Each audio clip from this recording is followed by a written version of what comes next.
আল্লাহ কয় আমি সহজে মেপে নেব না।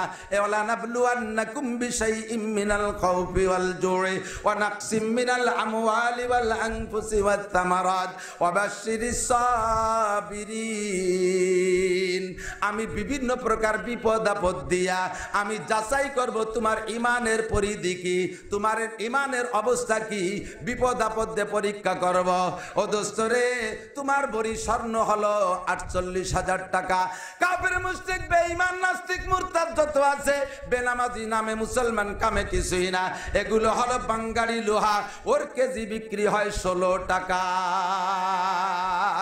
যার কারণে তাদের কোনো বিপদ আপদ নাই। আমার মাদ্রাসার তালবে আলিমরা এসে অভিযোগ করে, হুজুর আপনি বলেছেন সারা দুনিয়ার মানুষকে আল্লাহ পাক খাওয়ায়, একমাত্র মুসলমানদের ওসিলায়, ঠিক কিনা? গোটা মুসলমান সমস্ত মুসলমানকে আল্লাহ খাওয়ায় একমাত্র মাদ্রাসার আলেম উলামা তালবে আলিমদের ওসিলায়। আপনারা বিয়েতে গিয়ে থাকেন, বিবাহ শাদীতে যান, ৫০০ বরযাত্রী, বরযাত্রী কয়তো ৫০০ বরযাত্রী গেছেন। ও দোস্ত রে, বরযাত্রীদের খানার ওসিলা কে? বর, ঠিক কি ঠিক না? ৫০০ যাত্রী, হাসিনা খালেদা সহ বড় বড় নেতা নেত্রীরা মিলে ৫০০ যাত্রী গেছে, কিন্তু বর অসুস্থতার কারণে যায় নাই। কথা কয় না, বর যায় নাই, কাজের ব্যস্ততা। বর কয় আমার কাজের ঝামেলা আছে, আমি যেতে পারবো না, বড় ভাইরে নিয়ে যাও। দুনিয়ার সব যদি যায়, বর যদি না যায় ৫০০ লোকরে খানা দেবে? কথা বলেন, দেবে? বরের ওসিলায় ৫০০তে খানা পায়, সারা দুনিয়ার সমস্ত মানুষ খানা পায় দোস্ত আলেম তালবে আলিমদের ওসিলায়, ঠিক কি ঠিক না? আমি কইলাম আর শুনাইলাম, আমার তালবে আলিমরা অভিযোগ করে, হুজুর আমাদের ওসিলায় সারা দুনিয়ার মানুষ খানা খায়, আমরা ৩ বেলা বোর্ডিংয়ে পাতলা ডাইল খাই। আমাদের ওসিলায় যারা খায় তারা কত কিছু খায়, আমাদের ওসিলায় খায় তারা খায় বেশি। আমরা হলাম উপলক্ষ ওসিলা, আমরা হলাম বর। আমাদের কেন ঘর নাই, আমাদের কেন বাড়ি নাই, আমাদের ডাউলে কেন হলুদ হয় না, আমাদের কপালে রুজিতে কেন মাছ আর গোশ হয় না? আমি কইলাম বাবা, অবশ্যই বরের ওসিলায় ৫০০ লোকে খায়, তবে বিয়ের দিন বর বেশি খায় না যাত্রীরা বেশি খায়? কথা কন, বিয়ের দিন বর বেশি খায় না যাত্রীরা বেশি খায়? ওসিলা বর কিন্তু খায় বেশি যাত্রীরা। ও আমার বাবারা, মাদ্রাসার ছাত্র, তোমাদের ওসিলায় তারা খায়, তবে তোমরা হলে বর, তোমাদের খাওয়ার দিন একটা আছে, সেই দিন তোমরা খাবা। বরে বিয়ে করে বউ নিয়ে চলে যাওয়ার পরে ২-৩ দিন পর আবার শ্বশুর বাড়ি আসে। আমাদের গোপালগঞ্জে ভাষায় কয় মেলানি, ঠিক আছে নাকি? মেলানিতে যখন আসে তখন কি বরযাত্রীরা আর আসে? সেদিন কে খায়? সেদিন বর খায় আর মেয়ে খায়, বর খায় আর বউ খায়। কথা বলেন ঠিক? ও তালবে আলিম মাদ্রাসার তোলাবাইকে এজাম, উলামায়ে কেরাম তোলাবায়ে এজাম, তোমাদের জন্য একটা মেলানির দিন আছে। তোমাদের মেলানির দিন তোমরা খাবা জান্নাতুল ফেরদাউসে। এ মুসলমান, তোমাদের উসিলায় সারা দুনিয়ার যাত্রীরা খায়, তোমরা দুনিয়ায় অভাবে আছো, কম খাও। তোমাদের খাওয়ার দিন হলো মেলানির দিন। আল্লাহ কয় ওয়ালাকুম ফিহা মা তাশতাহি আনফুসুকুম ওয়ালাকুম ফিহা মা তাদউন নুজুলাম মিন গফুরির রহিম। রব্বুল আলামিন নিজ হাতে তোমাদেরকে ৫০০ বছর আরশে আজিমের নিচে বসাইয়া মেহমানদারি করবে। তোমরা খাবা মেলানির দিন। কথা বলেন ঠিক কি ঠিক না? আল্লাহু আকবার। দোস্ত, মুসলমানের ওসিলায় মুসলমান খায়, আলেমদের ওসিলায় ও সাধারণ পাবলিকরা খায়। এটা আমাদের মেনে নিতে হবে কি হবে না? আল্লাহ রসুলকে আল্লাহ বলেন বাল্লিক, সব কথা উম্মতের কাছে পৌঁছে দাও। তবে পৌঁছাইতে গেলে মারপিট কিছু হবে দোস্ত, জীবনে শেষ করে দিতে পারবে না। আল্লাহু ইয়াসিমুকা মিনান নাস, আমি আল্লাহ তোমাকে মানুষের জনমের তরে ক্ষতির থেকে হেফাজত করব। যদি নবীকে মানুষে হত্যা করতে পারতো দোস্ত, তাহলে হিজরতের রাত্রে নবীকে ধ্বংস করতে পারতো। কথা বলেন ঠিক কি ঠিক না? সেই রাত্রে পারে নাই, কখনো পারে নাই। জীবনে শেষ করে দিতে। নবী বললেন, আল্লাহ তাবলীগ করব, মার্কাজ বানাবো কোন জায়গায়? কাকরাইল মার্কাজ বানাবো, না নিজামউদ্দিন মার্কাজ বানাবো, না রায়ব্যান্ড মার্কাজ বানাবো, না জাপানে মার্কাজ বানাবো, না আমেরিকা মার্কাজ বানাবো? একটা মার্কাজ থেকে তো তাবলীগের কাজ পরিচালিত হতে হবে। মার্কাজ বানাবো কোন জায়গায়? আল্লাহ পাক বললেন, দোস্ত দূরে যাও পরে, আগে কাজ করো ঘরে। আনজির আশিরাতাকাল আকরাবিন।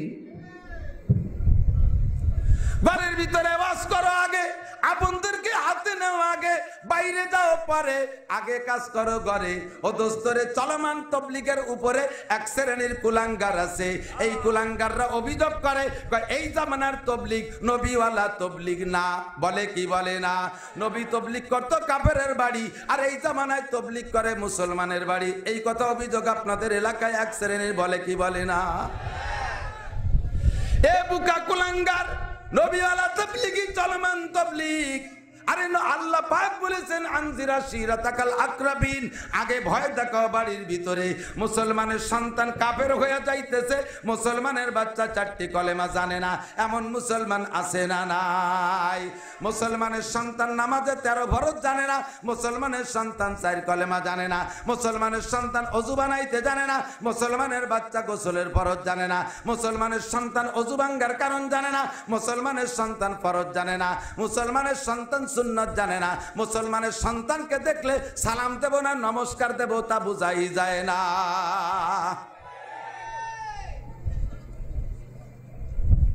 দুর্গা পূজা, কালী পূজা, সরস্বতী পূজা, লক্ষ্মী পূজা, হিন্দুদের যত পূজা পাঠ আছে, প্রোগ্রাম আছে, সমস্ত জায়গায় মুসলমানদের ভিড় আছে না নাই?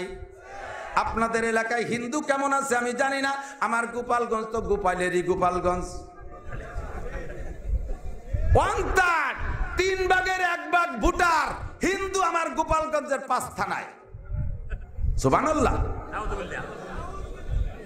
3 ভাগের 1 ভাগ ভোটার আমার গোপালগঞ্জে হিন্দু। গোপালগঞ্জ তো গোপাইলেই গোপালগঞ্জ।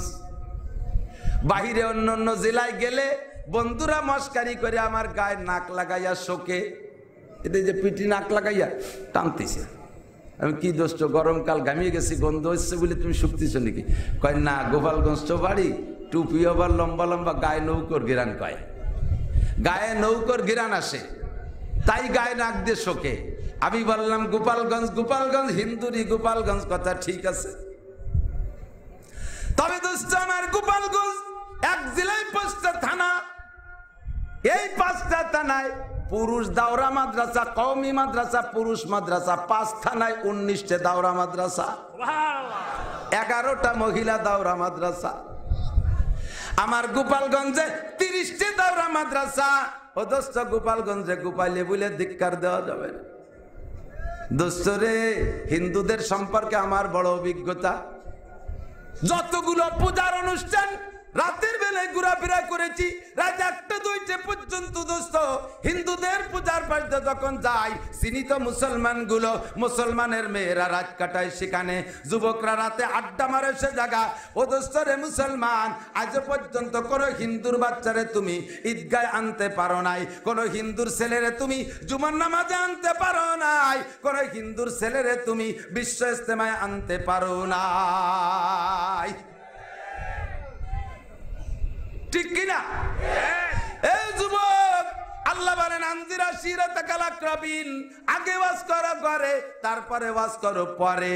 আল্লাহর অর্ডার পাইয়া নবী তখন নবুয়তি পেয়েছে, এই সংবাদ সার্কুলার হয় নাই। জানে মাত্র আবু বকর কলেমা পড়ে মুসলমান, জানেন মাত্র খাদিজাতুল কুবরা কলেমা পড়ে মুসলমান।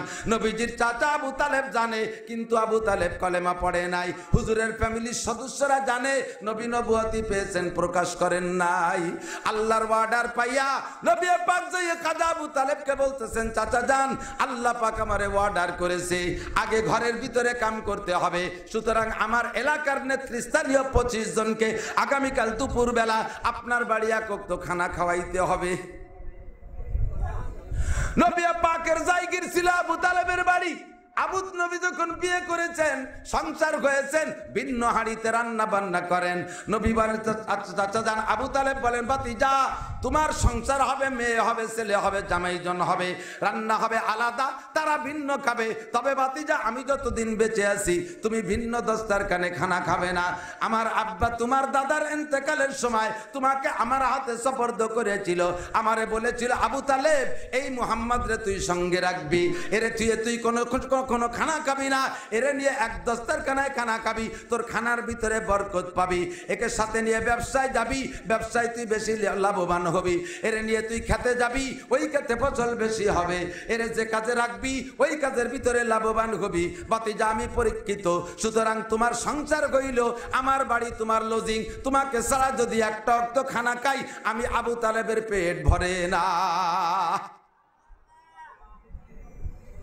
নবী বললেন, চাচা যান আমার কানে যেহেতু আপনার বাড়ি, সুতরাং আগামীকাল দুপুর বেলা নেতৃস্থানীয় 25 জনকে আপনার বাড়ি কাল দুপুরে এক ওয়াক্ত খানা খাওয়াইতে হবে। আবু তালেব গ্রহণ করলেন। ও দোস্ত, এবার দুপুর বেলা খানা সুন্দর তৈরি করা হলো, রান্না বান্না সব সুন্দর। নবী পাক এই 25 জনের আপ্যায়ক, হুজুর খেদমত করতেছেন, 25 জনকে নিজ হাতে আপ্যায়ন করলেন। নবীওয়ালা প্রশিক্ষণ দিয়া 25 জনকে প্রাণ ভরে তৃপ্তি সহকারে খাওয়াইয়া রুদ্ধদ্বার ঘরের দরজা বন্ধ করে দিয়া আল্লাহ নবী মুহাম্মদুর রাসূলুল্লাহ এই 25 জন নেতাকে সামনে করে নিয়ে একটা বক্তব্য দিলেন। এদিক আজকের প্রধান অতিথি জনাব মামুনুল হক সাহেব চলে আসছেন, আলহামদুলিল্লাহ বলেন না আলহামদুলিল্লাহ। এখন যতটুকু আমি থাকি হুজুর আসার আগ পর্যন্ত বা অন্য আরেকজন আসার আগ পর্যন্ত আমার দিক তাকাইতে হবে। আপনারা যদি অমনোযোগী হন ওলীদ ইবনে মুগীরার মতো আমার মুখ শুকিয়ে আসবে, আমার দিক সাহাবায়ে কিরামদের মতো তাকাইতে হবে। 25 জনকে খাওয়াইয়া, এ দোস্ত ধান লাগাইতে হলে মাটিকে আগে চাষ দেওয়া লাগে, পানি দেওয়া লাগে, নরম করা লাগে, এরপরে ধান লাগাইতে হয়, ঠিক কিনা? কাফেররা 570 বছর যাবত কলেমার কোনো গন্ধ তাদের নাকে আসে নাই, কোনো আওয়াজ তাদের কানে পায় নাই, যার কারণে পাথরের মতো শক্ত হয়ে গেছে। এই পাথরের ভিতরে তো কলেমার চারা লাগালি বসবে না, ঠিক না? এই জন্য চাষ দিয়ে পানি দিয়ে নরম কইরা তারপরে ধান লাগাইতে হবে।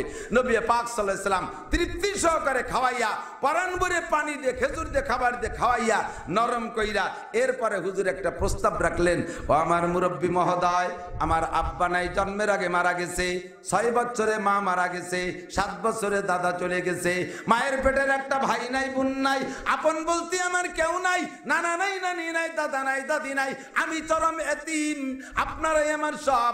আমি জানতে চাই আপনাদের কাছ থেকে একটা সার্টিফিকেট আমি নিতে চাই, আনা কাইফা মিনকুম, আমি আপনাদের কেমন সন্তান এই স্বীকৃতিটা একটু নিতে চাই। আনা কাইফা মিনকুম, আমি কেমন? আমি কি মদখোর, গাঁজাখোর, ফেন্সিডিলখোর? আমি কি মাগিবাজ, ফাঁকিবাজ, লম্পট, লুচ্চ? আমি কি ধোঁকাবাজ? আমি কি সুদখোর, ঘুষখোর? আমি কি মদখোর, গাঁজাখোর, ফেন্সিডিলখোর, হিরোইনখোর? আমি কেমন আপনাদের সন্তান? আমাকে এই সার্টিফিকেটটা দিতে হবে। নবী পাক ছোট্ট কথায় প্রস্তাব রাখলেন, আনা কাইফা মিনকুম, আমি আপনাদের কেমন সন্তান।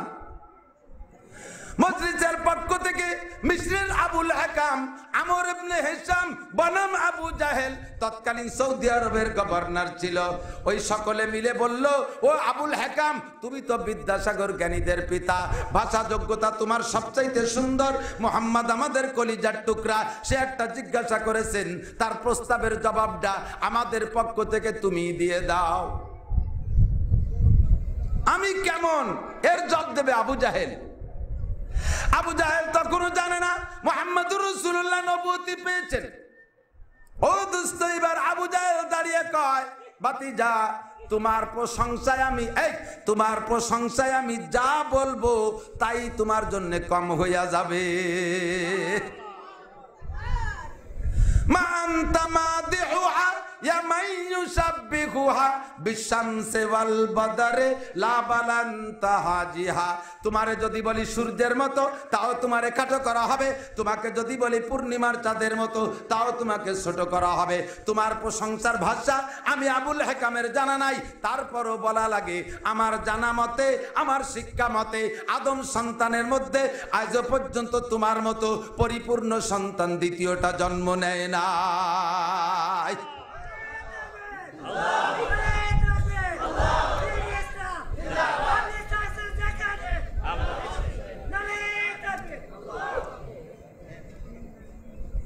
বাতিজা আমি আরো বলে দিতে পারি, এখন থেকে কিয়ামত পর্যন্ত দুনিয়ায় তোমার মতো ওয়াল স্কয়ার পূর্ণাঙ্গ সন্তান আর দ্বিতীয়টা জন্ম নেবে না।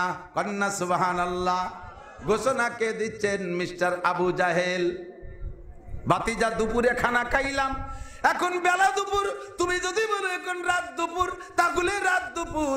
দুনিয়ার মানুষ দিন দেখে, তারা ভুল দেখে। গভীর রাত্রে যদি তুমি বলো এখন বেলা দুপুর তাহলে বেলা দুপুর। দুনিয়ার মানুষ রাত দেখে, তারা ভুল দেখে। সারা দুনিয়ার এক কথা আর তোমার ভিন্ন কথা, তোমারটাই সত্য। জোরে কোন সুবহানাল্লাহ। বাতিজা তুমি যদি বলো এই পাহাড়ের আড়ালে জান্নাত আছে, এই পাহাড়ের আড়ালে জাহান্নাম আছে, তাহলে তাই আছে, আমরা দেখি না, এটা আমাদের চোখের ত্রুটি। জমিন নরম পরিপূর্ণ, কথা বলেন ঠিক? একেবারে 100% ওকে। নবী খুশিতে বাগবাগ।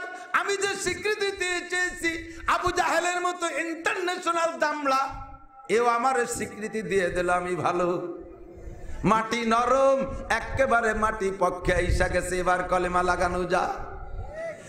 নবী এবার বলতেছেন, মুরব্বী মহোদয় আপনাদের এই কথাতে আমি অত্যন্ত খুশি হইলাম, আমি কি একটা কথা বলতে পারি? আবু জাহেল কয়, ভাতিজা তুমি একটা কথা না, ঘন্টার পর ঘন্টা তুমি কথা বলবা। তোমার নুরানি মুখের কথা মুক্তার মতো লাগে, মধুর চাইতে মিষ্টি লাগে। কন্যা সুবহানাল্লাহ। বলতে থাকো ভাতিজা, যা বলো। নবী বুঝে নিলেন একেবারে জমিন পক্ষে আইসা গেছে, নরম হয়ে গেছে, এখন কলেমার ধানের চারা লাগানো যায়। কিন্তু ধান লাগানোর আগে পানির উপরে মাটির উপরে যদি কিছু আগাছা থাকে ওইগুলো আগে পরিষ্কার করে নিতে হয়। কথা বলেন ঠিক? নবী বললেন আগাছা পরিষ্কার করার উদ্দেশ্যে কোরআনের আয়াত পড়ে নবী ওয়াজ করা শুরু করলেন। ও আমার মুরব্বী মহোদয়, আমি আপনাদের কাছে একটা কথা বলতে চাই, ইন্নাল্লাযীনা তাদউনা মিন দুনিল্লাহ লা ইয়াখলুকু যুবাবান ওয়ালা ইজতামাউ লাহ। তোমরা যে 33 কোটি দেবদেবীর পূজা পাঠ করো, তোমরা যে 33 কোটি দেবদেবীর পূজা পাঠ করো, কাবার মধ্যে 360 খুদারে রাইকে তার ইবাদত বন্দেগী করো, নিজেরাই তাদের নাম রেখেছো। একজনের নাম হবল, আর একটার নাম রাখছো সবা, একটার নাম রেখেছো লাত, আর একটার নাম রেখেছো উজ্জা, আর একটার নাম রেখেছো মানাত, একটার নাম রেখেছো লক্ষ্মী, আর একটার নাম রেখেছো সরস্বতী, আর একটার নাম রেখেছো দুর্গা, আর একটার নাম রেখেছো কালী। এই নামগুলো তোমরাই রেখেছো। আর যার যে নাম রেখেছো ওই নাম বলে তার কাছে প্রার্থনা করো। যার নাম রেখেছো সরস্বতী, তার কাছে তোমরা বিদ্যা প্রার্থনা করো। ঠিক কিনা? এ সরস্বতী যার নাম রেখেছো ও জীবনের সরস্বতী নিজেই ওই মূর্তি। বাংলা, ইংরেজি, আরবি কোন হরফ গুলো তার কি জানা আছে? কথা বলেন, জানে? সরস্বতী সরাসরি ক খ জানে না, তার কাছে যাইয়া বিদ্যা চাও। যে এত বড় মূর্খ, সে আবার কিভাবে তোমাদেরকে বিদ্যা দিতে পারে? ঠিক কিনা? ও দোস্ত, শিক্ষামন্ত্রী নিজেই দরখাস্ত লেখি বানানে ভুল করে, সেই শিক্ষামন্ত্রীর অধীনে কি করে শিক্ষায় এত উন্নতি লাভ করতে পারে?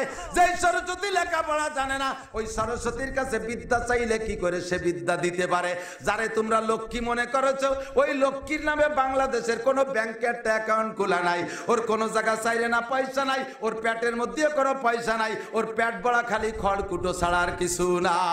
আর পিছন দেখান বাঁশ দিয়া, কতক্ষণ ঠিক কিনিন না?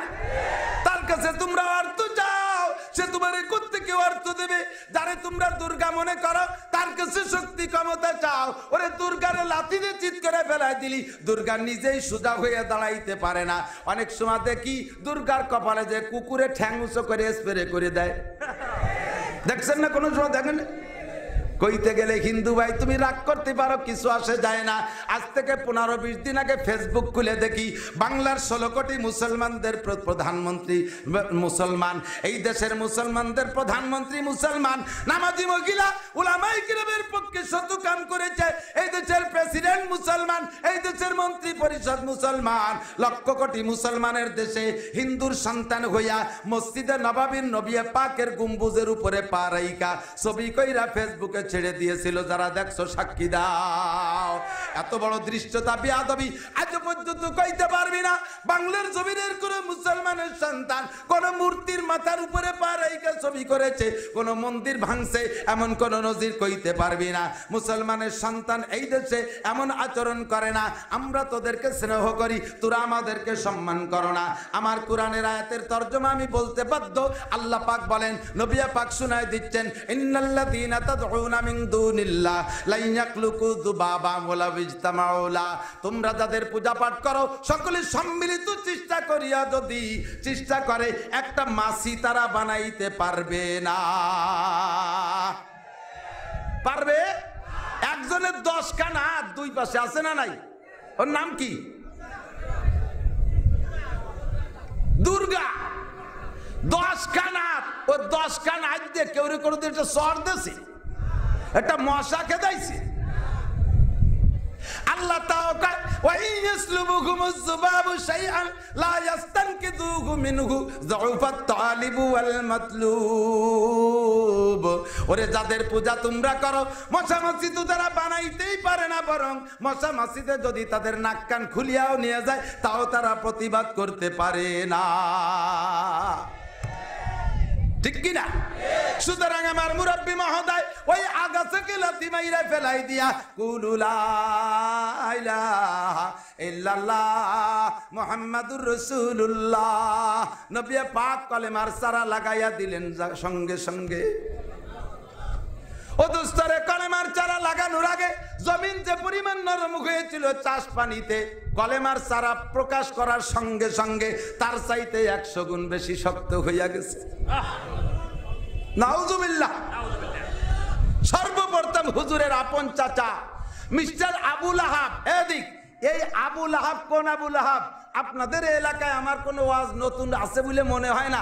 যে দেশে ওলিপুরি আর জুবাইর আনসারী আর জুনায়েদ আল হাবিবি এই সকল মহামানবদের জন্ম, এ দেশে কোনো ওয়াজ আপনাদের জানতি বাকি আছে বলে আমার মনে পড়ে না। তারপরেও দুষ্ট বলতে হয়, কথা এসে গেলে আবুল আহাব ওই আবুল আহাব, যেই আবুল আহাব নবীর জন্মের পরে 40 বছর স্বর্ণের পেয়ালায় প্রত্যেক সোমবারে জশ্নে দুলুস করত আর বাতি জ্বালাইতো, সেই আবুল আহাব। এই আবুল আহাব নবী পাকের পর এত দুর্বল। আবুল আহাব যাইয়া প্রতিবাদ করে তাব্বাল্লাকা ইয়া খাসিস আলী হাজা দাওতানা, এ কপাল পোড়া তুই ধ্বংস হয়ে যা। এই বলার জন্য তুই আমাদেরকে ডেকে নিয়ে আসিস আর খাওয়ায় দেয় পাম্পট্টি দিয়ে বসাইছিস। একটা থুক নবীর মুখের পর মেরে দিয়ে বেরোয় গেল। একে একে 24 জন নবীর মুখের উপরে থুক মেরে গালি দিতে দিতে বেরোয় চলে। রহমাতে আলম নবী মুখান মুইসা। আবু তালেব যদিও নবীর পক্ষে ভিতরে ভিতরে প্রকাশ তো করতে পারে না। অসহ্য আমার ভাতিজার গায়ে আমি কোনদিন মশামাছি পড়তে দেখি নাই। আমার সেই ভাতিজার উপরে আমার ঘরের ভিতরে বৈশা থুক মাইরে বেইজ্জতি করলো, সহ্য করতে পারি না। কিন্তু প্রতিবাদও করতে পারে না আবু তালেব। মুক্কান মইসা নবী ঘরে চলে গেছে, যে দেখে ঘরের ভিতরে 2 জন মানুষ বসা, একজন আবু বকর, একজন খাদিজাতুল কুবরা রাদিয়াল্লাহু তাআলা আনহুমা। খাদিজা টের পাই আর কিছু জিজ্ঞেস করে নাই। আবু বকর ধৈর্যের বাঁধ ভেঙে গেছে, জিজ্ঞাসা করে পারছে, নবী মিটিং এর খবর কি? নবী কয়, আবু বকর মিটিং এর খবর ভালো না, আমার সাথে এই আচরণ করছে। আবু বকর কেঁদে দিয়া বলে, ওগো নবী, আপনার গায়ে যদি কেউ রাগ করে গোলাপ ফুল দিয়ে ঢিল মারে, আমি আবু বকরের কলিজার ভিতরে তীরের মতো আঘাত করে। আজকে আপনার মুখে থুক মারছে, আমি সহ্য করতে পারছি না। আপনি এত তাড়াতাড়ি কেন তাদের কাছে প্রস্তাব নিয়ে গেলেন? গোপনে গোপনে 10-20 জনকে কলেমা পড়াইয়া দলে আনতাম, আর আজকে প্রস্তাব দিলে এই বেয়াদবদের সাথে আমি জিহাদ ঘোষণা দিতে পারতাম। এদিকে শুধু মহিলা খাদিজা, এদিকে শুধু আমি একা আবু বকর। কি প্রতিবাদ করব নবী? এত তাড়াতাড়ি কেন গেলেন? নবী কয়, আল্লাহর পক্ষ থেকে অর্ডার পেয়েছি তাই গেছি। ধৈর্য ধরো, দেখো আল্লাহ পাকের ফয়সালা কি আসে। ধৈর্য ধরলেন। আবু জাহেল তো বসে থাকে না, ওই 24 জন সাথে নিয়ে ওর দারুন দোয়া সংসদে যাইয়া মশওয়ারা করতেছে, এই সাবধান, এই মুহাম্মাদরে যদি আমরা গ্রান্ট করি নাই, তার কথা আমরা যদিও খাই নাই, কিন্তু সে যে ছেলে এখান থেকে তাড়িয়ে দিবা, যে জায়গা যাবে সেই জায়গা তার কথা মানুষে গ্রহণ করবে, হাজার হাজার লক্ষ মানুষ একদিন তার দলে হবে, তোমাদেরকে মক্কা থেকে তাড়িয়ে দেবে, টিকতে পারবা না। আবু জাহেল ভবিষ্যৎবাণী দিয়ে দিয়েছে। কয় তাহলে কি করা যায় মহারাজ? আমি একটা চিঠি লিখে দিচ্ছি, চিঠি নিয়ে দেশে দেশে পৌঁছায় দাও কপি করে করে, যাতে কোনো দেশে যে মোহাম্মদ টিকতে না পারে, পা ফেলাইতে না পারে, দাঁড়াইতে না পারে। চিঠি একটা লেখা শুরু করছে।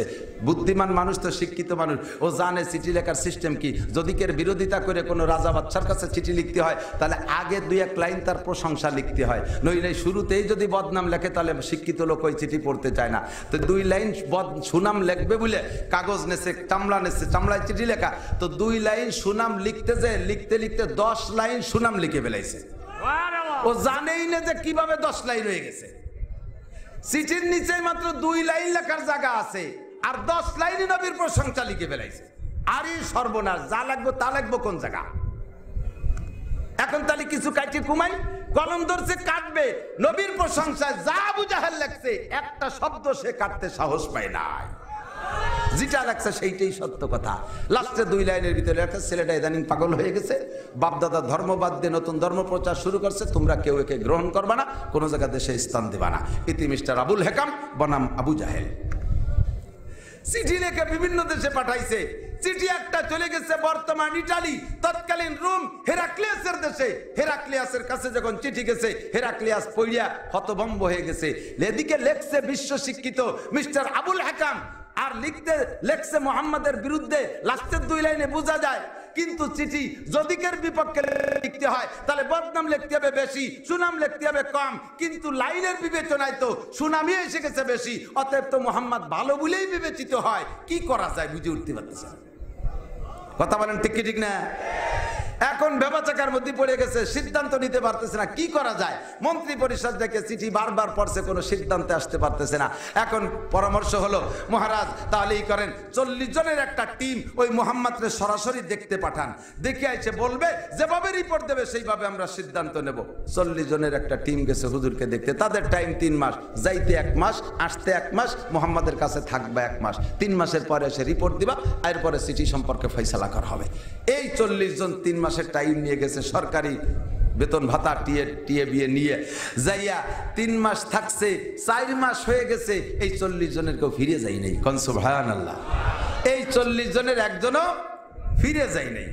এখন 40 জন দেশের সুসন্তান, বড় বড় অফিসার, সচিব লেভেলের, রাষ্ট্রদূত লেভেলের, এই 40 জন ফিরে যায় নাই। ইটালির ভিতরে আন্দোলনের জল উঠছে। হেরাক্লিয়াস, আমার দেশের সুসন্তানগুলোকে তুমি জেনে শুনে কেন মুহাম্মাদের মতো বিশ্ব সন্ত্রাসের কাছে পাঠাইছো? তার আপনজন আবু জাহেল, আবু লাহাব, এরা সই করে দিয়েছে চিঠিতে, আর তুমি সেই চিঠিকে ভ্রুক্ষেপ না কইরা তার কাছে তুমি আবার 40 জনকে পাঠিয়ে আমাদের সন্তানকে ধ্বংস করেছো, আমাদের সন্তানদেরকে ফিরিয়ে দিতে হবে। বিশাল আন্দোলন শুরু হয়ে গেছে। হেরাক্লিয়াসের মসনদে কাঁপকাঁপি শুরু হয়ে গেছে। হেরাক্লিয়াস টিকতেই পারতেছে না। আবার মন্ত্রী ডেকে বলল, কি করা যায়, 40 জনের কি খবর নিয়ে যায়? কয় স্যার, এবার তাহলে বেশি লোক পাঠায়েন না, মাত্র 10 জন পাঠান। এই 10 জন আরো জ্ঞানীগুণী বুদ্ধিজীবী, এদের টাইম যাবে 1 মাস, আসবে 1 মাস, ও জায়গা থাকবে 10 দিন, বেশি দিন এরা থাকবে না। তবে তাদেরকে বলে দেন, যাইয়েই যেন মুহাম্মাদের সাথে দেখা না করে, আগে আপাতত যাইয়া আশেপাশের কবরস্থানে খোঁজ নেবে যে কোনো কবরস্থানে নতুন কবর আছে নাকি। যদি নতুন কবর দেখে, এবার খুঁজবে যে 40টে পড়ে নাকি। যদি 40 কবর পুড়িয়ে যায়, তাহলে যেন আর মুহাম্মাদের সাথে দেখা না করে, ওরা জান বাঁচায় চলে আসবে। এই 10 জন যাইয়া আশেপাশের কবরস্থান খুঁজে কোনো নতুন কবর পাই নাই। কোন আলহামদুলিল্লাহ। তাহলে বিশ্বাস হলো যে ওই 40 জন মরে নাই। এবার এই 40 জনে খুঁজতে হবে। 40 জন সামনে দিয়ে ঘরে, ওরা চেনে না। কেন চেনে না? সীমা গুম্পি উজুহিহিম মিন আসারিস সুজুদ, তাদের চেহারার ভিতরে সিজদার নূর চমকাইতেছে। জোরে কোন সুবহানাল্লাহ। মাথায় তাদের পাগড়ি, মুখে তাদের দাড়ি, এসেছিল ল্যাংটা হইয়া, পরনে এসে গেছে জুব্বা, আসছিল মাথায় বান্দরের মতো চুল নিয়া, হয়ে গেছে সুন্নতি চুল, এসেছিল খালি মাথায়, মাথায় টুপি আর পাগড়ি, এসেছিল খালি হাতে, হাতে উঠছে তসবিহ। তাদেরকে দেইখা তারা চেনে না। এবার নবী পাক দুইজন করে জোড়া তৈরি করে দিয়েছে ওই 40 জনকে। দেশে শত্রুর অভাব নাই, একা একা কেউ ঘুরবা না, তবলিগের ভিতরে জোড়া বেঁধে দেয়, দেখছেন না, জোড়া বাইধে দেয়। এই তবলিগও সেই তবলিগের সিস্টেম, কোন সুবহানাল্লাহ। এর এক জোড়াকে ওই 2 জনে কাবার পাশে ঘুরতে দেখতেছে। এবার এরা চেনে নাই, তারা চিনছে। 40 জনের সেই 2 জন এদেরকে দেখেছি, এই তোরা কেন আসছো? কয় যে তোমরা কারা? কইলে আমরা তো সেই 40 জনের 2 জন। ভাই আরে সর্বনাশ, তোমাকে জ্বালাই আসছি, ইটালিতে আগুন লেগে গেছে, তোমরা 40 জন 3 মাসে যাও নাই, মাস হয়ে গেল 5টা, যাও নাই কেন? কয় যে কেন যাই নাই এ কথা মুখ দিয়ে বলার কায়দা নাই, যে লোকের কাছে থেকে যাই নাই তার কাছে 3টে দিন থাকবা, তারপরে বলবো যে কেন গেলাম না। তাই চলো যাই। সাহস হয়েছে, এরা বেঁচে আছে। যাইয়ে নবী পাকের কাছে 3 দিন থাকবে নিয়ত করে যাইয়া সালাম দিয়ে মুসাফা করে যখন হাত ধরছে, হাতে হাত থাকা অবস্থায় আর কোনো দ্বিধা দ্বন্দ্ব না করিয়া ও 10 জন পড়ে ফেলাইছে লা ইলাহা ইল্লাল্লাহ মুহাম্মাদুর রাসূলুল্লাহ। ও দোস্ত, আল্লাহ পাক নবীকে বলে, বন্ধু তোমার সাথে যে বেয়াদবি করেছে আমি আল্লাহর কুদরতে কলিজায় ধৈর্য মানায় নাই, তারপর আমি ধৈর্য ধারণ করেছি। আমি সিদ্ধান্ত নিয়েছি ওই বেয়াদবের মাধ্যমে তোমার ধর্মের প্রচার আমি দূর দূরে পৌঁছাইয়া দেব। তুমি এতিম নবী, গরিব, তোমার বিমান নাই, রকেট নাই, হেলিকপ্টার নাই, বাস নাই, ট্রাক নাই, মোটরসাইকেল নাই, দ্রুতগামী যানবাহন নাই, এত তাড়াতাড়ি তুমি একা একা হেরাক্লিয়াসের দেশে, ইটালির দেশে কলেমার দাওয়াত নিয়ে যাইতে পারতা না। ওই শয়তান বেয়াদবি করছে বিদায় ওর মাধ্যমে তোমার কলেমার দাওয়াত আমি হেরাক্লিয়াসের দেশে পৌঁছাইয়া দিলাম। চেরাগেরা কে ইজাত বার ফুরুজাদ কাছে কাস্তাব জানাদ রে শশ বসুজাদ ইউরিদুন লিউতফিউ নূরাল্লাহি বিআফওয়াহিহিম ওয়াল্লাহু মুতিম্মু নূরিহি ওয়ালাউ কারিহাল কাফিরুন। ওগো বন্ধুবার, দুনিয়ার সমস্ত কাফেররা চেষ্টা চালাইতেছে ইসলামকে মুছে দেবে, ইসলামকে নিভাইয়া দেবে, আর ইসলামের বাতি জ্বালানোর সিদ্ধান্ত নিয়েছে আমার আল্লাহ। আল্লাহ যেই বাতি জ্বালায় দুনিয়ার কেউ সেই বাতি নিভাইতে পারে না। চতুর্দিক দিয়ে যে যে জায়গা চিঠি দিচ্ছে সেই জায়গা থেকে 40, 50, 60 জন করে অব্দ অব্দ দল দল ধরে আইসা হুজুরের কাছে কলেমা পড়ে মুসলমান হচ্ছে। হাজার হাজার মুসলমান হয়ে গেছে। এখন আবু জাহেল চিন্তার মধ্যে পড়ে গেছে, আবার সংসদ যাইকে কয়, এই যা কইছিলাম তাই তো হয়ে গেল, এই মুহাম্মদ রে ঠেকাতে যদি আরো নিজেরাই ছড়াই নিলাম। ও তো এত তাড়াতাড়ি ইরাক যাইতে পারতো না, এত তাড়াতাড়ি ইরান যাইতে পারতো না, এত তাড়াতাড়ি দুবাই যাইতে পারতো না, এত তাড়াতাড়ি লিবিয়া যাইতে পারতো না, এত তাড়াতাড়ি অন্য দেশে যাইতে পারতো না। আমরাই যে চিঠি লিখে তার কলেমার দাওয়াত পৌঁছে দিলাম, এই কাজটা করলাম কি? ও দোস্ত রে, সর্বকালে বাংলার জমিরে তোমরা যারা খেয়াল করো দোস্ত, লক্ষ্য করে দেখো, যে সময় উলামায়ে কিরামের কোনো কিছু, উলামায়ে কিরাম কোনো কিছু নিয়ে আন্দোলনে নামে, কোনো না কোনো দল তাদের প্রতিহত করার চেষ্টা করে, আর যখনই প্রতিহত করার চেষ্টা করে আল্লাহর রহমতে ওই থেকে আর কার্যক্রম আরো বেশি ছড়াইয়া যায়। প্রকাশ করতে পারি না। আজব দর্দেস্তে আন্দর দিল আগর গুয়ম জবা সুজাত অগর দর্দল নে হাদারাম দিমাগো উস্তখা সুজাত। ভিতরে অনেক জ্বালা, মুখ দিয়ে কইতে গেলে জিহ্বা ঠোঁট পুড়িয়া যায়, ভিতরে রাখলে হাল মগজ জ্বলা যায়। হাজারো ঘটনা এমন আমাদের জানা আছে, ঠেকাইতে যাই আরো তারা বেশি ছড়াইয়া দিছে। এত প্রসিদ্ধ ছিল না, উন্ডাই প্রসিদ্ধ বানাই দিছে, ঠিক কি না? দলে দলে যখন মুসলমান হয়ে আসা শুরু করছে, আবু জাহেল আবার পরামর্শ কইরা কয়, এই সর্বনাশ করছে মুহাম্মদ রে তো ঠেকানো গেল না, এখন একটা চুক্তি করতে হবে। কি চুক্তি? কয় 6 মাস আমাদের ধর্ম চলবে আর 6 মাস মুহাম্মাদের ধর্ম চলবে। মুহাম্মদরে ডাক দাও, ডাকে তার সাথে পরামর্শ করি। এবার নবী পাককে ডাকছেন, ভাতিজা একটু আসো। নবী কয়, আর যাব না, পারলি তুই আয়, পারলি তুই আয়। ওই 25 জন নবীর বাড়ি চলে আসছে, এসে কয়, ভাতিজা তুমিও যে গোষ্ঠীর ছেলে আমরাও সেই গোষ্ঠীর ছেলে, তুমিও দামি আমরাও দামি, কম না।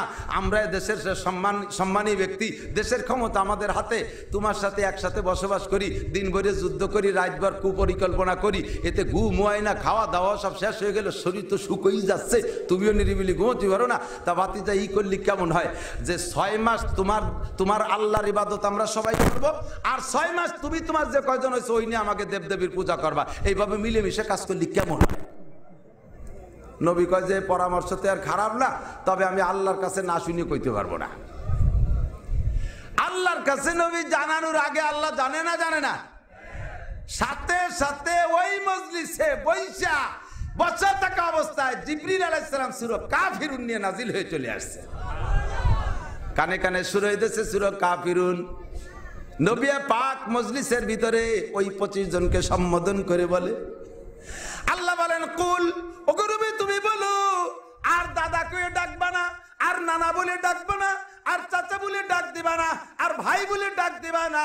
এখন তোমার ডাকের ভাষা আমি শিখিয়ে দিলাম। ইয়া আইয়ুহাল কাফিরুন, এ কাফেরের বাচ্চা কাফেররা, ভালো করে জেনে নে, লা আবুদু মা তাবুদুন, তোরা যার ইবাদত করিস আমি তার ইবাদত করি না, কোনোদিন করব না। ওয়ালা আনতুম আবিদুনা মা আবুদ, তোরা যে আমারে প্রতিশ্রুতি দিচ্ছিস আমার রবের ইবাদত 6 মাস করবি, এটাও মিথ্যা কথা। তোরা আমার রবের ইবাদত করবি না। ওয়ালা আনা আবিদুম মা বাতুম, আমিও জীবনে কোনোদিন তোদের ইবাদত করব না। একই কথা 4 বার। ওয়ালা আনতুম আবিদুনা মা আবুদ, আর তোরা আমার রবের ইবাদত করবি না। সুতরাং ফাইনাল ডিক্লার শুনে নে, লাকুম দীনুকুম ওয়ালিয়া দিন, তোদের দিন নিয়ে তোরা তাকজা পারিস কর, আমার দিন নিয়ে আমি আগাইতে থাকি। যা যা পারিস কর, আমিও করতে থাকি। মসজিদ ভেঙে চলে গেল, সব চলে গেছে। কিছুক্ষণ পরে জিব্রাইল আল্লাহর পক্ষ থেকে আরেকটা আয়াত নিয়ে আইছে, নবীকে শোনায় দেয়, গো নবী এবার আপনার, এই যুবক আমার দিক তাকা, নাড়াচাড়া মোটে করবি না, গিলবি। আল্লাহ বলেন দোস্ত তোমার উম্মতকে শোনায় দাও, ওয়ালা তালবিসুল হক বিল বাতিলি ওয়া তাকতুমুল হক ওয়া আনতুম তাআলামুন। এ মুসলমান তোমাদের সবকিছু হক, কথা বলেন ঠিক? আল্লাহ, জোরে বলেন হক। আল্লাহ, কোরআন, নবী, ইসলাম, ফরজ, ইসলামের সবকিছু হক। হযুর দোয়ায় আপনারা মুরব্বীরা পড়ে থাকেন, আল ইসলামু হকুন আল কুফরু বাতিলুন, আল ইসলামু নূরুন আল কুফরু যুলমা। পড়েন কি পড়েন না? ইসলাম হলো হক আর কুফর হলো বাতিল। ইসলাম কোরআন হলো হক, ও মুসলমানদের গ্রন্থগুলো সব বাতিল। ও মুসলমান তোমাদের সবকিছু হক, কাফেরদের সবকিছু বাতিল। এবার মনে রাখো, লা তালবিসুল হক্কা বিল বাতিল, হক রে কোনোদিন বাতিলের সাথে মিশ্রিত করবা না। তাদেরটা তাদের নিয়ে চলতে দাও, তোমাদেরটা তোমরা নিয়ে চলো। ভালো করে মনে রাখবেন, ও দোস্ত, এই ওয়াজ নবী সাহাবায়ে কিরামদেরকে শোনাইতেছে আর কাফেরদেরকে বলে দিয়েছে লাকুম দীনুকুম ওয়ালিয়া দিন। আজ সেই থেকে নিয়া আজ পর্যন্ত দোস্ত একটা জায়গায় তাদেরকে আমি দেখছি, কাফেররা এই লাকুম দীনুকুমের পর তারা ওয়াটল, তারা জীবনে কোনোদিন ইসলামের সাথে মিলতে আসে না। ঠিক কি ঠিক না? কোন হিন্দুর ছেলের মাথায় টুপি দেখছো? যুবকরা কথা বলো। কোন হিন্দুর ছেলে পাগড়ি পরে, কোন হিন্দুর ছেলে গোলজুব্ব পরে, কোন হিন্দুর ছেলে মসজিদে যায়, কোন হিন্দুর ছেলে ঈদগায় যায় না, কোন হিন্দুর ছেলে ইজতেমায় যায় না, কোন হিন্দুর ছেলে ফরজ ওয়াজিব সুন্নতের পর আমল করে না। কোন হিন্দুর ছেলের নাম আজও পর্যন্ত মুসলমানদের যে নামগুলো আছে একটা নামও হিন্দুদের মধ্যে দেখা যায় না। হিন্দুর ছেলের নাম আব্দুর রহমান পাবা না, আব্দুর রহিম পাবা না, মোহাম্মদুল্লাহ পাবা না, আহমদুল্লাহ পাবা না। হিন্দুর ছেলের নাম জুবাইর আহমদ পাবা না, হিন্দুর ছেলের নাম আজিজুল হক পাবা না। হিন্দুর মেয়েদের নাম আয়েশা, ফাতেমা, খাদিজা, রহিমা, মারিয়াম, আসিয়া পাবা না। কিন্তু মুসলমানদের ছেলেদের ভিতরে, মুসলমানদের মেয়েদের নামের ভিতরে হিন্দুদের অমুসলমানদের নাম আছে না নাই?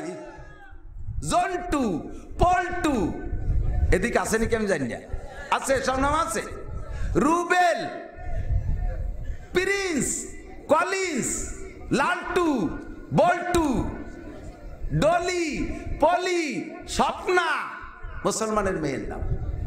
লাস্ট ফিনিশিং ইদানিং শুনি মুসলমানের মায়ের নাম পপি। ভালো ইংলিশ ম্যানের কাছ থেকে আমি জানছি পপি মানে কুকুরের বাচ্চা। মুসলমানের মাইয়া নিজের সন্তানকে তুমি পপি নাম রাখছো, পপি মানে কুত্তার বাচ্চা। ওরে কোনদিন হিন্দুর ছেলেরা আব্দুর রহমান আয়েশা তাদের ছেলে মেয়েদের নাম রাখে না, তারা মুসলমানদের কোনো কালচার গ্রহণ করে না। তাদেরকে বলেছি লাকুম দীনুকুম, তোমাদের দিন নিয়ে তোমরা থাকো, তাই তারা ঠিক আছে। আর আমরা বলেছি ওয়ালিয়া দিন, আমাদের দিন নিয়ে আমরা থাকি। ও মুসলমান, তোমার মুখ কান দেখলে বোঝা যায় না মুসলমানের মুখ না হিন্দুর মুখ, তোমার মাথা দেখলে বোঝা যায় না মুসলমানের মাথা না হিন্দুর মাথা, তোমার পোশাক দেখলে বোঝা যায় না হিন্দু না তুমি মুসলমান, তোমারে সালাম দেব না নমস্কার দেব টের পাওয়া যায় না। হিন্দু বাড়ি পূজার অনুষ্ঠানে যাইয়া আবার হিন্দু বাড়ি মুসলমান খায়ও, আছে নাকি? আছে, খায়, লাড্ডু খাওয়ায়, লাড্ডু, লাড্ডু নাকি লাড্ডু, নাড়ু, লাড়ু। তুই হিন্দু বাড়ির লাড্ডু না খাইয়া মাদ্রাসায় এসে দেখ বাইকশো বাইরে মাটি দিয়ে কুলুকির ডালা বানাই থুইছে, তাই সাইডে খা। তোর হিন্দু বৌদি লাড্ডু বানাইছে, সকালবেলা ওই হাত দিচ্ছে শুকরের মাংস কাটছে, সকালবেলা হাত দিচ্ছে কচ্ছপের মাংস কাটছে, এরপরে সেই হাতরে ভালো করে না দিয়ে লাড্ডু বানাইছে। তোরে শুয়োরের মাংস আর কচ্ছপের মাংসের রক্ত লাড্ডুর মাধ্যমে খাওয়াইলো। তুই মুসলমান জীবনে কোনোদিন করে হিন্দুর ছেলেরে একখান কুরবানির গরুর গোশ খাওয়াতে পারছিস? আমাদের ওই দিক হিন্দু খুব বেশি, যার কারণে জানি কম না। যুবক দাওয়াত দেশে হিন্দু যুবকরে দোস্ত, তোকে বাড়ি আমি কিন্তু এবার পুজোয় শুয়োরের গোস্ত খাইছি, আমি টের পাইছি যে খুব তেলালা গোস্ত, যা তো সাধারণ গোস্ত না, শুকরের গোস্ত খাইছি। শুকরের গোস্ত খুব মজা, খুব তেলালু। প্রত্যেক হারামে খাইতে মজা, পিছনে বড় সাজা। কথা বলেন ঠিক? ঠিক কি ঠিক না? এক স্কুলের এক মাস্টার, একটা মেয়ে, খুব গরিবের মেয়ে, মেয়েটা ক্লাস 8-এ 5-এ পাইছে স্কলারশিপ, জেএসসিতে পাইছে গোল্ডেন এ প্লাস। এই মেয়েটার সবকিছু লেখাপড়ার খরচ বড় সব ফ্রি হয়ে গেছে। হেডমাস্টার সহ সমস্ত মাস্টাররা তার অত্যন্ত স্নেহ করে, কিন্তু মেয়েটার বাপ নিতান্ত গরিব, কোনো মতে ভ্যান রিক্সা চালায়, সংসার চালায়।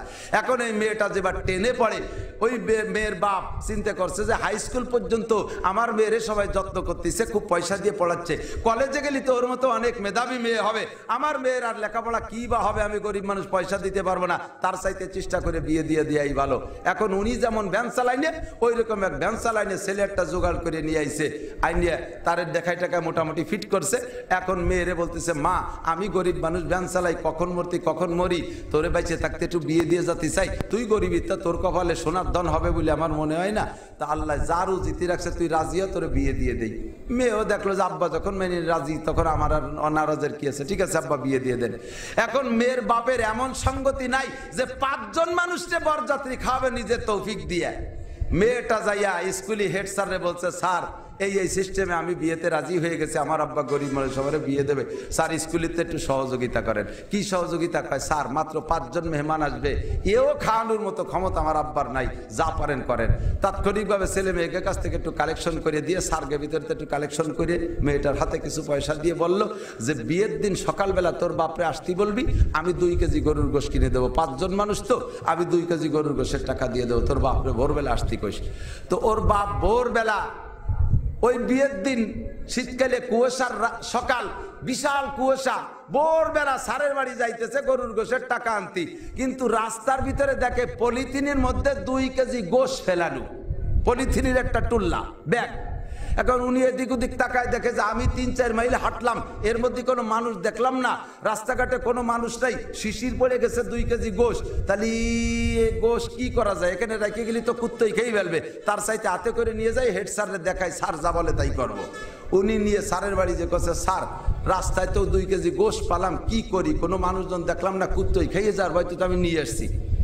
স্যার বলতেছে, গরিব মানুষ তো, আল্লাহই আপনারা সহযোগিতা করে, ওই 2 কেজি নিয়েই রান্না বান্না করে ফেলেন, কি আপনার জন্য হালাল যান, আর আমি যে 500 টাকা দিতে চাইছি সে 500 টাকাও নিয়ে যান। ওই 500 টাকার 2 কেজি গোশ জায়েজ করে দিয়েছে হেড স্যার।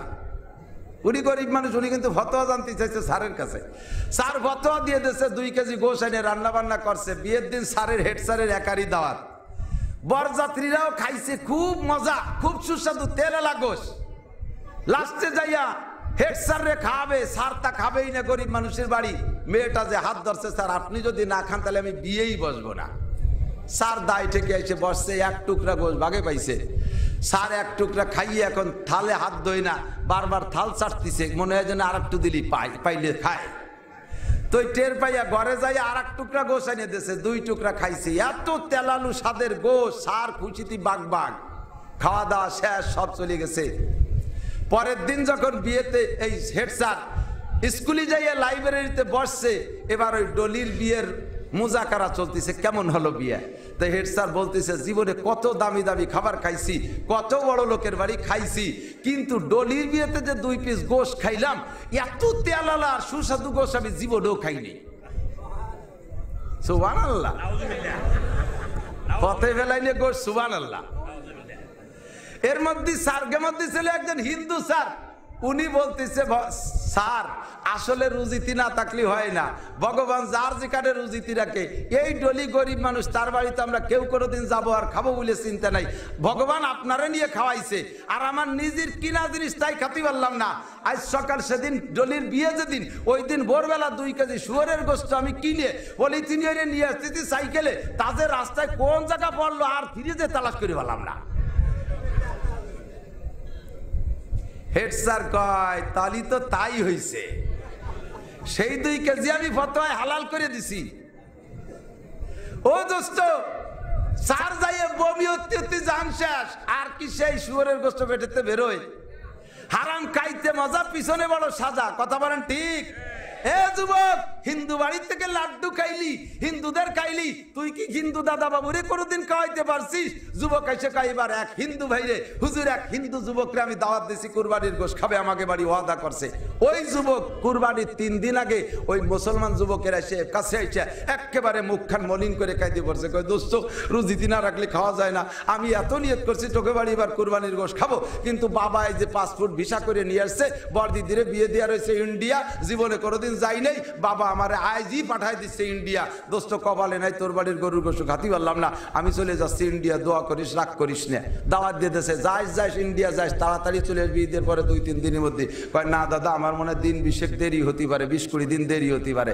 উদ্দেশ্য কি জানেন? মানে তোর বাড়ির কাছে গরুর গোশের গন্ধ থাকতে আমি আসতেছি না। কথা বলেন ঠিক কি ঠিক না? তোর বাড়ির কাছে গরুর গোশতের গন্ধ থাকতে আমি আসতেছি না। এই কৌশল করে সে এড়ায় যায়। তুই মুসলমানের সন্তান, 25 লাকুম দীনুকুম ওয়ালিয়া দিন, তার দিন নিয়ে সে কিভাবে পরিচ্ছন্ন থাকে, তোমার দিন নিয়ে তুমি ঠিক থাকো না। ও দোস্ত, সারা দুনিয়াব্যাপী আন্দোলন চলতেছে, এই মুহূর্তে মুসলমানদেরকে দুনিয়ার থেকে মুছে দেবে। কথা বলেন ঠিক কি ঠিক না?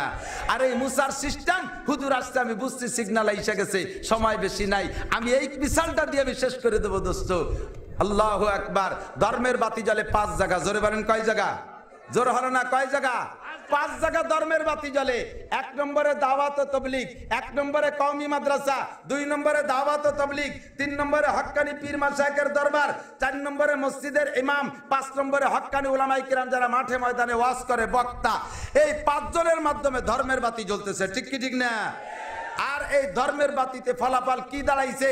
আজ থেকে দ্বিতীয় যে জরিপ হয়েছে, বিশ্ব জনসংখ্যা জরিপ, এই জরিপে মানুষের সংখ্যা ছিল 600 কোটির কিছু বেশি, তার ভিতরে মুসলমান ছিল 125 কোটি। আর দ্বিতীয় জরিপে, লাস্ট জরিপে আইসা গোটা মানুষের সংখ্যা হয়েছে 700 কোটির কিছু বেশি, তার ভিতরে মুসলমানের সংখ্যা হয়েছে প্রায় 200 কোটি। এই যে পরিমাণ মানুষ বাড়ছে বিশ্ব জরিপে, তা সম্পূর্ণই ধরে নিয়ে যায় মুসলমান বাড়ছে, কোন আলহামদুলিল্লাহ। এইটা বিশ্ব পণ্ডিতরা বসে বসে গবেষণা করে দেখছে। আরে কপাল, এই আগের জরিপের পরে দ্বিতীয় জরিপে গোটা বিশ্বে মানুষের সংখ্যা বাড়ছে 100 কোটি, তা তো প্রায় মুসলমানই 75 কোটি। তাহলে মুসলমান এত বাড়লো কিভাবে? মুসলমানদের বাচ্চা কাচ্চা বেশি হয়, প্রোটেকশন ভালো, এই জন্য মুসলমানদের ছেলে মেয়ে বেশি হয়ে 75 কোটি হয়ে গেছে। কয় যে তাই যতই বেশি হোক, তাই বলে কি 75 কোটি মুসলমান হবে? তাহলে কিভাবে এত মুসলমান হলো? কয় যে মুসলমান বাড়ার একটা কারণ হলো সারা দুনিয়া ব্যাপী তবলিগের কাজ চলতেছে, মুসলমানদের একটা কাজ। আর এই তবলিগে মেহনতের ওসিলায় প্রত্যেক দিন সারা দুনিয়ায় 1000 করে কাফের কলেমা পড়ে মুসলমান হয়ে যাচ্ছে। মাসে 30,000, বছরে 3.5 লক্ষ কাফের কলেমা পড়ে মুসলমান হচ্ছে। এমন করে মুসলমান বাড়তেই তালে আছে। কয় যে মুসলমান বাড়তেছে, এই করে যদি আগামী 50 সাল পর্যন্ত সুযোগ দেওয়া হয়, তাহলে 50 সাল পর্যন্ত মুসলমান হয়ে যাবে 50%, মুসলমান হবে অর্ধেক আর কাফের থাকবে অর্ধেক। আর মুসলমান যখন অর্ধেক হয়ে যাবে, তাহলে 50% কাফের মুসলমানদের সামনে টিকতে পারবে না। সুতরাং মুসলমানদের এই গতিকে রোধ করতে হবে, ঠেকাইতে হবে, নইলে আমরা এই দুনিয়ায় টিকতে পারবো না। এখন কিভাবে ঠেকানো যায়, এই পরিকল্পনা শুরু হয়েছে। দেখেন এই যে প্রত্যেকটা বাতির কাছে কি পরিমাণ পোকা, আসে না? পোকা আসে না? সব সিজনে কিন্তু লাইটের কাছে পোকা আসে না। এখন তো কারেন্টের লাইট, কোনো এক সময় ছিল মোমবাতি জ্বালাইতো, মোমের বাতি যখন জ্বালাইছে হাজার হাজার লাখ লাখ পোকা আইসা ওই আগুনের ভিতরে পড়ে পড়ে পুড়ে মরে এরকম স্তূপ হয়ে গেছে, মোমবাতির কাছে আইসা পুড়ে পুড়ে মরছে। এখন পোকা দরদি একজন আইসা দেখে যে মোমবাতির ভিতরে পোকা পড়ে মরে স্তূপ হয়ে গেছে, কান্তিছে, আল্লাহ এতগুলো পোকা কোন জায়গা থেকে আসছে, এই পোকাগুলো জান কিভাবে বাঁচাবো, এরা এভাবে পুড়িয়ে পুড়িয়ে মরলো, আমি কিভাবে ঠেকাবো, খুব কান্তিছে। একজন বুদ্ধিজীবী আইসা তারে পরামর্শ দিয়েছে, দোস্ত তোমার যখন এতই মায়া লাগতেছে, পয়সা করি থাকলেই করো, এই পোকার জান বাঁচাইতে হলে তুমি সারা দুনিয়া মশারি টানাই দাও। হয়তো কবাল এত দুনিয়া ভরে মশারি টানাবো, পোকা কোনটা কোন জায়গাতে তার ঠিক আছে নাকি, এত মশারি পাবো কোন জায়গায়? কয় তাই তুমি কান্তিছ, তা পোকার জান বাঁচাবা কি করে? কয় যে এর ভিতরে পশ্চিমে বিজ্ঞানী একটা আইছে, আমার কাছে বুদ্ধি আছে। কয় যে একটা জায়গায় হাত দিলি সমস্ত পোকার জান বাঁচবে, সব জায়গা তো পারবা না, এক দলের পোকা টেকালি হইবে। সেইটা কি? কয় মগজ কো বাগ মে জানে না দো তা পারবা না সুজাত। কয় মৌমাছিরে খালি ফুল বাগানে যা বন্ধ করে দাও, তাহলে পোকা পুড়িয়ে মরবে না। কথা বুঝছেন?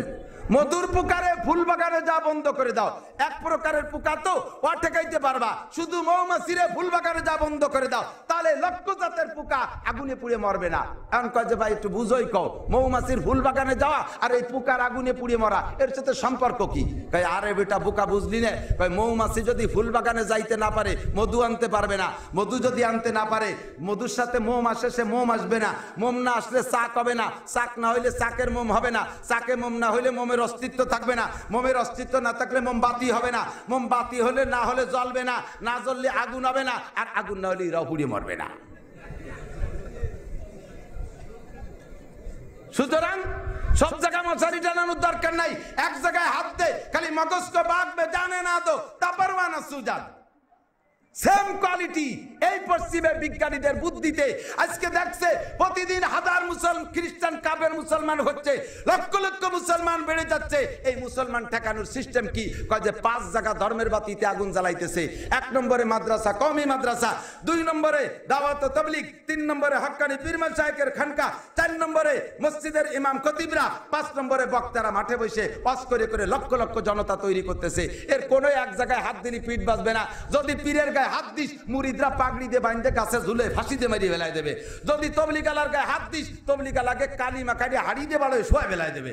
যদি বক্তার গায়ে হাত দিস জুবায়ের আনসারীর, বাংলাদেশের 14 কোটি মুসলমান জুবায়ের আনসারী ভক্ত একেবারে সিমটাই মারিয়ে ফেলাই দেবে। যদি ইমামের গায়ে হাত দিস মুসল্লিরা পিঠে মেরে ফেলাবে। কথা বলেন ঠিক ঠিক না? যদি মাদ্রাসার মুহতামিমের গায়ে হাত দিস, এই দেশের এমপি মিনিস্টার পর্যন্ত বর্তমানে মাদ্রাসার হুজুরকে পক্ষে স্বরাষ্ট্রমন্ত্রী একথা বলতে বাধ্য হয়েছে, আদর্শ মানুষ গড়ার কারখানা একমাত্র মাদ্রাসা, কওমি মাদ্রাসা। কথা বলেন ঠিক? এসে গেলে একটু না বলে পারতেছি না, মন খুব ব্যস্ত হয়ে গেছে। আমি টের পাইনি যে সময় এত তাড়াতাড়ি শেষ হয়ে গেছে। আমি যশোর থেকে ফ্লাইট করে আসছি ঢাকা, ওখান থেকে যাব কক্সবাজার। এবার কক্সবাজার এয়ারপোর্টে নামে দেখি বাংলাদেশের সুদর্শন হ্যান্ডসাম পুরুষ যুবক, এই দেখে পরানটা ভরে গেছে। তাদের গেঞ্জিও বাংলাদেশি পতাকা, তাদের প্যান্ট পতাকা, জাঙ্গিয়ে পতাকা, বটিয়ে পতাকা, খুটো পতাকা, ব্যাগ পতাকা, কি যে চেহারা। দলে দলে নেতারা তাদেরকে স্টেজ বার করে বিমানে তুলে দেওয়ার জন্য এয়ারপোর্টে ঢুকছে। আমি জিজ্ঞেস করলাম এরা কারা? বাংলাদেশের টাইগাররা, এরা শ্রীলঙ্কা যাচ্ছে, ওখানে হরিণ মরিণ যা আছে সব খাই সাফ করে ফেলাবে। আমি মনে মনে একটু খুশি হয়ে যাচ্ছে, বাংলাদেশের পোলাপান এত জিততে পারে না কোনো জায়গায়, সব জায়গায় ঠকে। এবার যেন যেতে যা করে জিতুক, লাইতুলাতিরে জিতুক, তবু জিতুক তো। কথা কর না কেন? ঠিক না? এ মনে মনে দোয়া করলাম আল্লাহ। এরপরে পত্রিকা দেখি প্রত্যেক দিন, কিন্তু পত্রিকায় কোনো ভালো ফলাফল দেখি না। পরে কবে কিভাবে আসলো তারও খবর পেলাম না। এর ক্রিকেটের ভক্ত যারা, তাকে কইলাম এই তোকে ওই কয়জন ওই যে সাইজে গুজে টাইগার সাইজে গেল, তো ওরা কবে কিভাবে আসলো তা তো জানলাম না। কয় যে সব মাঠে ঠকি গেছে, পরে কোনাকুনি ব্যানে চলে এসেছে, মানে টের পাইনি ওরা। দোস্ত, বাংলার জমিনে যদি 1 নম্বর হয়, সরকারের কোটি কোটি টাকা যাদের পিছনে খরচ করতেছে তাদের কেউ 1 নম্বর বানাইতে পারে নাই। না পারছে 1 নম্বর একটা ব্যারিস্টার বানাইতে, না পারছে 1 নম্বর একটা ডাক্তার বানাইতে, না পারছে একটা বিজ্ঞানী বানাইতে যে কোনো প্রযুক্তি তৈরি করবে, না পারছে 1 নম্বর একটা লয়ার বানাইতে, না পারছে 1 নম্বর একটা ইঞ্জিনিয়ার বানাইতে। পদ্মা সেতু বানাইতে চাইনার বিজ্ঞানী লাগে, জাপানি বিজ্ঞানী লাগে, কোনো জায়গায় 1 নম্বর বানাইতে পারি নাই। আর এই বিশ্বকাপে খেলতে যাইয়া বিশ্বকাপ দূরের কথা একটা 4 কাপও আনতে পারে নাই কোনোদিন। কথা কন ঠিক কি ঠিক না? আমার কওমি মাদ্রাসার ছেলেরা, আপনার সিলেটের সন্তান, আপনার এই বিভাগের সন্তান সারা পৃথিবীর ভিতরে এই মাত্র 20 দিন আগে বিশ্ব প্রতিযোগিতা হুফাজুল কোরআনে যেই মক্কায় কোরআন নাজিল হয়, ওই মক্কায় বৈশা 73টা মুসলিম কান্ট্রির ভিতরে বাংলাদেশের সন্তান 1 নম্বর প্রাইজ নিয়ে আসছে। কথা বলেন ঠিক কি ঠিক না?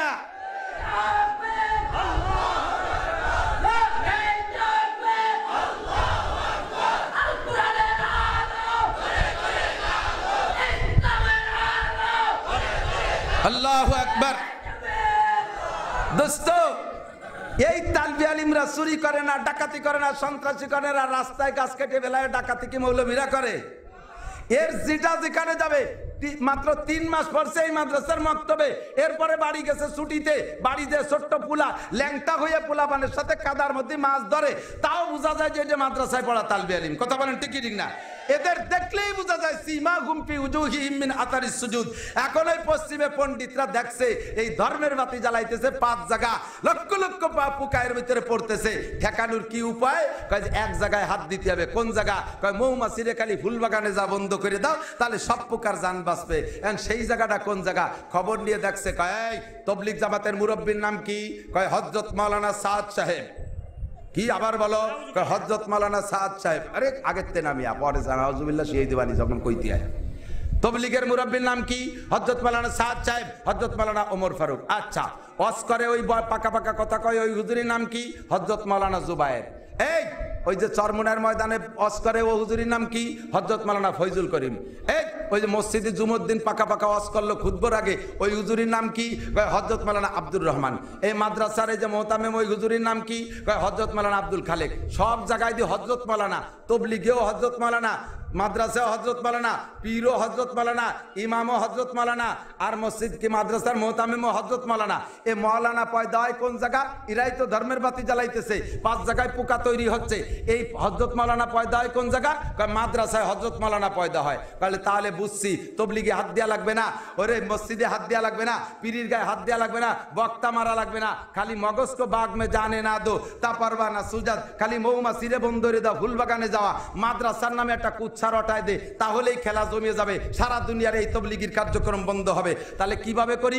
আমরা যদি বলি তাই তো আমাদেরকে পিটেন দেবে। কয় ওই হুজুরকে মসজিদ থেকে একটারে কেন, যত টাকা লাগে কিনবি, কিনে ওই হুজুর রেদে বলাই দে যে মাদ্রাসায় পড়াইয়া বেতন খাওয়া ব্যবসাকে টাকার চাইতে হারাম, এই কথা বলাই দে, দেখবি যে দেশের সমস্ত খেলা জমিয়ে গেছে। কথা বলেন ঠিক? বাস্তব আপনারা স্বীকার করবেন না। আমার এতাতি ভাইরা বলে একথা সাদ সাহেব বলে নাই, তুমি জানো না দোস্ত, ভিতরের খবর আমরা জানি। আমার জানা মতে এই পর্যন্ত বাংলাদেশে প্রায় 50টা ছেলের খবর জানি। তার বাপ এতাতি পক্ষে, সেই বাপ ছেলেকে মাদ্রাসা থেকে নিয়ে গেছে, ভাই মাদ্রাসায় পড়ে আলেম হবি, পরে মাদ্রাসায় হুজুরগিরি করে কামাই করে খাবি, আর তোর টাকা ব্যবসাকে টাকার চাইতে হারাম, সুতরাং তাড়াতাড়ি চলে আয়, তোরে বেড়াকে ভর্তি করে দিচ্ছি। মুসলমানের বাচ্চা তাদের এই আন্দোলনে তারা সফলতা অর্জন করতে যাইতেছে। আজকে মাদ্রাসা থেকে ছেলেগুলোকে নিয়ে যাইতেছে। ও দোস্ত, তাদের সিদ্ধান্ত যেভাবে তারা পরিকল্পনা করেছে সেইভাবে তারা আগাইতেছে। আমরা ইনশাআল্লাহ মাদ্রাসার উলামায়ে কেরামের সাথে থাকতে রাজি আছি না? ইনশাআল্লাহ ধর্মের বাতি নিবেবে তারা, জ্বালাবে আল্লাহ, তেল ঢালবো আমরা, রাজি আছি না? ইনশাআল্লাহ। নারায়ে তাকবীর, আল কোরআনের আলো, বিশ্বের মুসলিম কওমি মাদ্রাসা কায়েম হোক, কায়েম হোক কওমি মাদ্রাসা। নারায়ে তাকবীর। ও দোস্ত, আর এই কথাটা বলে শেষ করে দিচ্ছি, সেটা হলো এই জিলা ইস্তেমা নাম দিয়ে ইস্তেমারে কিভাবে অপমান করছে জানেন? সেদিন ফেসবুক যারা দেখো তারা বলো, আমার কাছে আসছে বরিশাল ভুলার ইস্তেমা, লেখছে কি জানেন? ফেসবুকের হেডলাইনে লেখছে, দেশে কি ইস্তেমার ময়দানে চারিদিকে লোকে লোকাশূন্য, চারিদিকে লোকে লোকাশূন্য, লোকারণ্য না, চারিদিকে লোকে লোকাশূন্য। যথেষ্ট লোক ইস্তেমার পক্ষে, কিন্তু অনেক লোক নিজামুদ্দিন চলে গেছে বিদায় এখানে সকলে আসতে পারে নাই। মাঠে কোথাও তিল ফেলানোর জায়গা নাই, প্রায় 60 থেকে 65 জন ইস্তেমার ময়দানে ভরে গেছে। ফেসবুকে ছবি দিয়েছে 60-65 জন বুড়ো আড়ি বাতিল মাথার তলে দিয়ে শুয়ে রয়েছে, পুরো মাঠ খালি। আজকে তারা দেখে আনন্দিত, দেখো খেলা জমায় দিছি, মুসলমানদের ইস্তেমার অবস্থা দেখো। জিলা ইস্তেমায় যেখানে লক্ষ লক্ষ মানুষ হইতো, সেই থেকে মাত্র 60 জন। তাহলে তাদের সেই মগজকে বাঘ মে জানে না দো, তারপরও আনা সুজাত, মৌমাছিরে ফুল বাগানে যা বন্ধ করে দে, তাহলে পোকা পুড়ে মরবে না। এই আন্দোলনে তারা প্রায় সফল হয়ে যাইতেছে। কথা বলেন ঠিক ঠিক না? এখন আমরা সফল হতে দেব না। এবছর আমাদের ইস্তেমা হবে টঙ্গী। জোরে বলেন কোথায়? কোথায়? টঙ্গী ইস্তেমার পক্ষে কারা? এই ভিডিও ঘুরা, এই ঘুরা, এইটার দেখা, এই মেশিন ঘুরা, এই হাত জাগান থাকবে।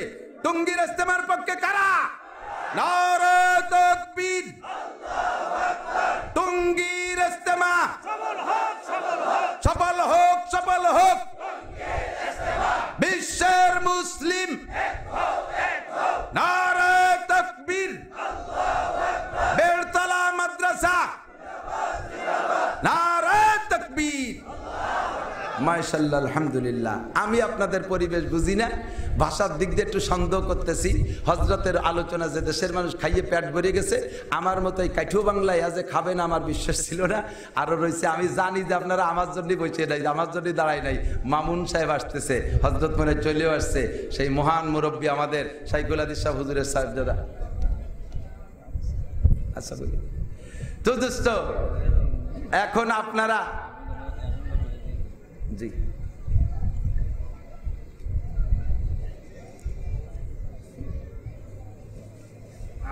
এক স্কুলের এক মাস্টার, একটা মেয়ে, খুব গরিবের মেয়ে, মেয়েটা ক্লাস 8-এ 5-এ পাইছে স্কলারশিপ, যে সিতে পাইছে গোল্ডেন এ প্লাস।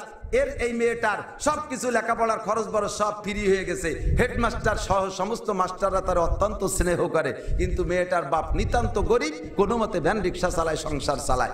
এখন এই মেয়েটা যেবার 10-এ পড়ে, ওই মেয়ের বাপ চিন্তা করছে যে হাই স্কুল পর্যন্ত আমার মেয়েরে সবাই যত্ন করতেছে, খুব পয়সা দিয়ে পড়াচ্ছে, কলেজে গেলি তো ওর মতো অনেক মেধাবী মেয়ে হবে, আমার মেয়ের আর লেখাপড়া কি বা হবে, আমি গরিব মানুষ পয়সা দিতে পারবো না, তার চাইতে চেষ্টা করে বিয়ে দিয়ে দেওয়াই ভালো।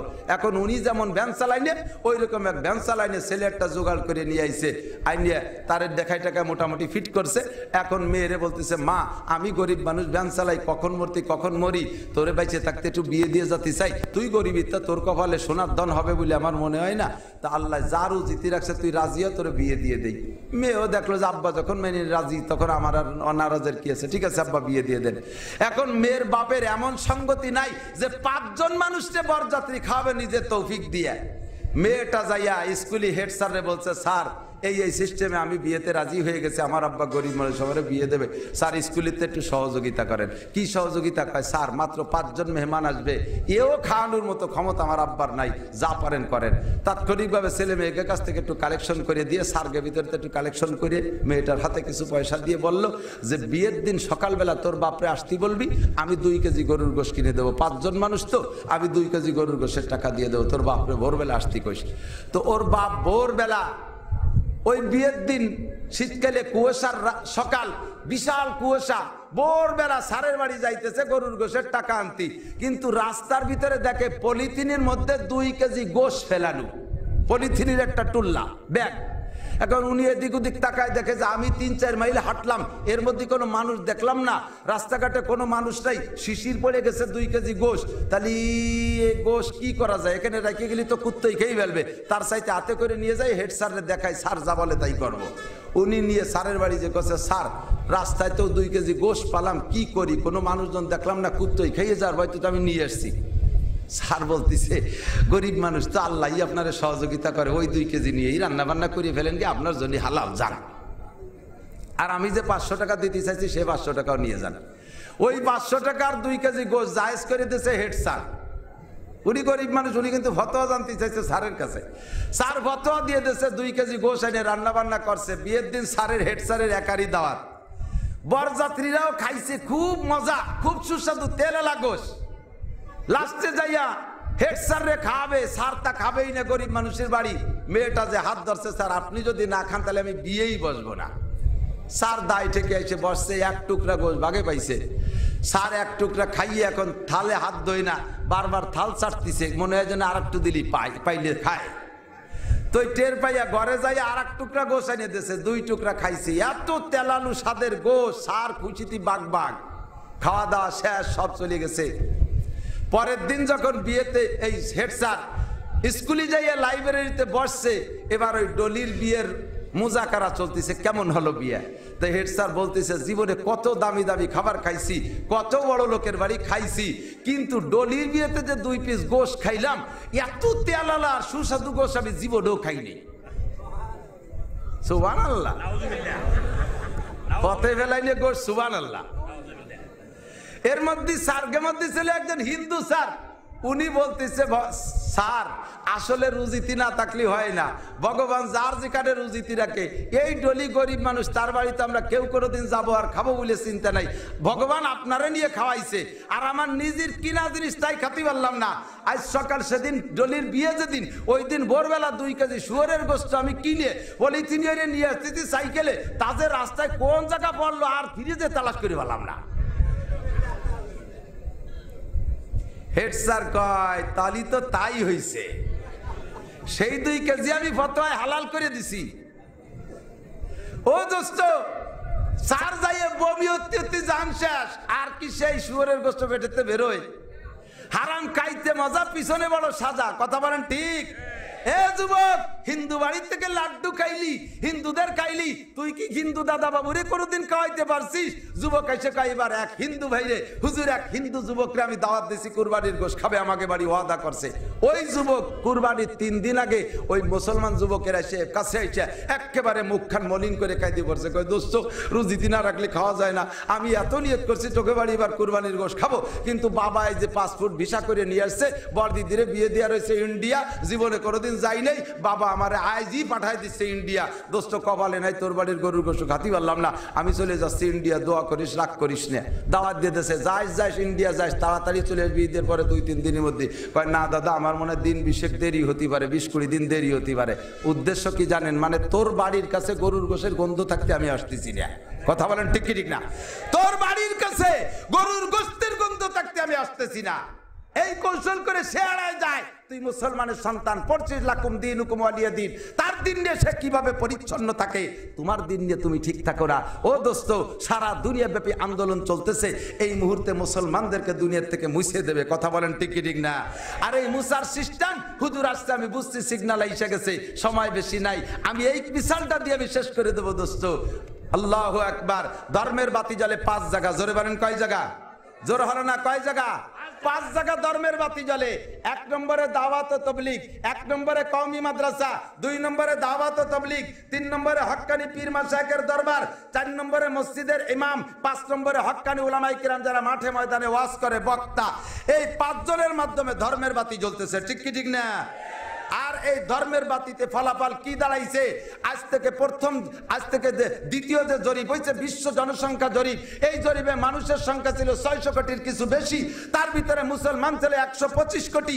আর দ্বিতীয় জরিপে, লাস্ট জরিপে আইসা গোটা মানুষের সংখ্যা হয়েছে 700 কোটির কিছু বেশি, তার ভিতরে মুসলমানের সংখ্যা হয়েছে প্রায় 200 কোটি। এই যে পরিমাণ মানুষ বাড়ছে বিশ্ব জরিপে, তা সম্পূর্ণই ধরে নিয়ে যায় মুসলমান বাড়ছে, কোন আলহামদুলিল্লাহ।